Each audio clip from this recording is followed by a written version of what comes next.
In a move that has sent shockwaves through the global geopolitical landscape, President Donald Trump is now signaling a potential end to the United States military campaign against Iran. A bombshell report by the Wall Street Journal, citing senior officials within the administration, suggests that the president has informed his closest aides of his willingness to terminate the war, even if the strategic Strait of Hormuz remains largely closed. This marks a stunning and controversial shift in Trump's original doctrine. Previously, reopening the world's most critical oil artery was viewed as a non-negotiable objective. However, the president and his team now assess that a full-scale mission to forcibly reopen the choke point would extend the conflict far beyond his preferred timeline of 4 to 6 weeks. With Tehran showing no immediate willingness to halt its asymmetric attacks, Trump appears to have decided that the United States should focus on its primary kinetic goals, weakening the Iranian Navy and dismantling its missile production infrastructure before winding down hostilities. This pivot, however, is being met with fierce domestic and international pushback. Experts like Suzanne Maloney of the Brookings Institution have called the prospect of ending military operations before reopening the strait unbelievably irresponsible. Currently, nearly 20% of global oil flows through the Strait of Hormuz, which is now effectively under Iranian tactical control. The longer this artery remains restricted, the deeper the scars on the global economy. Industries dependent on critical materials like fertilizer and helium are already feeling the strain, and fuel prices in allied nations are skyrocketing. Over the past month, Trump has delivered wildly conflicting messages, at times threatening to obliterate civilian energy infrastructure if the strait is not opened by a set deadline, while at other times downplaying its importance to American interests. If the current diplomatic pressure fails to restore the free flow of trade, Washington is expected to push allies in Europe and the Gulf to take the lead in a multinational maritime coalition to reopen the waterway, effectively shifting the burden of a potential long-term naval war away from the American taxpayer. While the White House continues to paint a picture of progress with a new and more reasonable Iranian regime, the facts on the ground suggest an intensification of military preparation. Operation Epic Fury has officially reached its 30th day, a symbolic milestone for an administration that thrives on rapid results.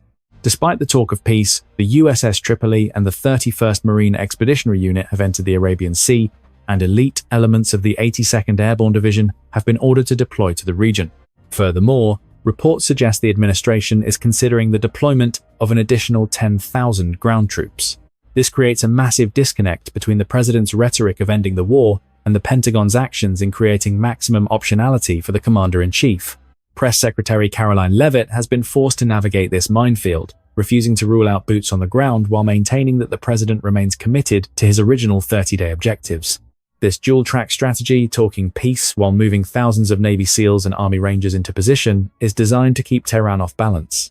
The administration argues that they tried earnest diplomacy in good faith before the first bomb fell, but the previous Iranian leadership faced the lethal consequences of the United States military instead of coming to the table.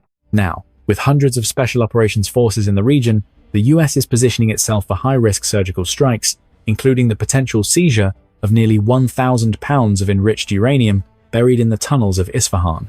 The administration claims that the Pentagon's job is to provide every available option to ensure the regime pays a grave price if they reject what Leavitt calls a golden opportunity for peace. The American public is left watching a complex game of chicken, a president who wants to declare victory and go home versus a military apparatus that is digging in for a decisive blow against Iran's nuclear heart. A new and dangerous flashpoint has emerged as Iran begins cherry-picking which tankers are allowed to transit the Strait of Hormuz.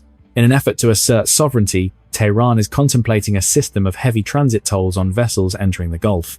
While President Trump recently touted the passage of 20 additional tankers as a victory for his personal diplomacy, the White House has been quick to reject any formal tolling system. The administration insists that the movement of these ships is a direct result of indirect negotiations through Pakistan and the overwhelming threat of US air power, not an acknowledgement of Iranian control. However, the reality is that the Gate of Hormuz remains a tool for Tehran to divide the international coalition by granting passage only to friendly nations while excluding US and Israeli-linked vessels. This selective blockade is a direct challenge to the freedom of navigation that has underpinned global trade for decades. As we move toward the final weeks of the projected 4 to 6 week timeline, the pressure on Secretary of State Marco Rubio and the diplomatic team is immense. Rubio recently hinted that the operation might require another 2 to 4 weeks to fully achieve its goals, including the total destruction of the Iranian Navy and the dismantling of its drone and missile factories. The core dilemma remains. Can the US actually declare victory if the oil spigot is still in the hands of the IRGC? Trump's epic fury was launched to ensure Iran would never again have the credible ability to threaten the world, yet the regime continues to launch hundreds of missiles and drones, and its queen on the chessboard Kharg Island remains intact. The next 14 days will determine whether the United States accepts a messy, incomplete peace or launches a final, devastating ground assault to seize the uranium and permanently break the Iranian stranglehold on the world's energy supply. Ladies and gentlemen, this is where our program comes to a pause. Please leave your thoughts in the comments so we can continue the discussion together. And if this is your first time watching, don't forget to subscribe to the channel to receive the earliest notifications of our upcoming videos. Goodbye, and see you again soon.